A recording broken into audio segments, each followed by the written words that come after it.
आयुक्त साहेब, सांगलीच्या काळ्या खणीवर या फुटपाथवर आपण 28 लाख रुपयाच्या वर खर्च करतोय. हे खड्डे कशासाठी काढले असतील?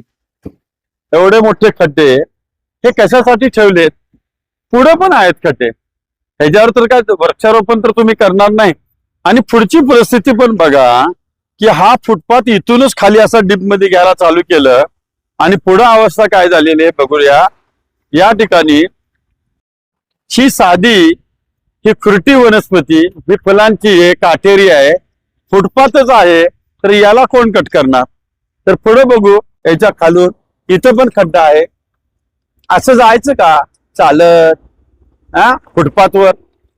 बघा हे खड्डे आणि या ठिकाणी पण हे खड्डे, एक किती आहेत. दुसरी गोष्ट, या ठिकाणी जो रस्ता केला, हा रस्ता या पेविंग ब्लॉक पेक्षा काय ठिकाणी 6 इंच, काय ठिकाणी 9 इंच, काय ठिकाणी 1 फूट उंच केला. म्हणजे एक कशासाठी केलं? आणि याच ठिकाणी हा फुटपाथ मी माग रोड लेवलला करा म्हणलं, तिथं केला नाही आणि इथं मात्र करायला नको पाहिजे होता, तिथं मात्र केला. हे उलट सुलट करण्याचं प्रयोजन काय?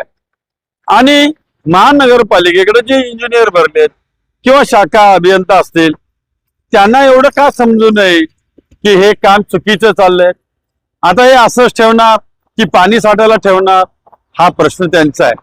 पण मी एकच सांगतो, जनतेचा पैसा मातीत घालू नका, ही मी रोज एक नवीन विषयाकडे आपल्याला विनंती करतोय. धन्यवाद.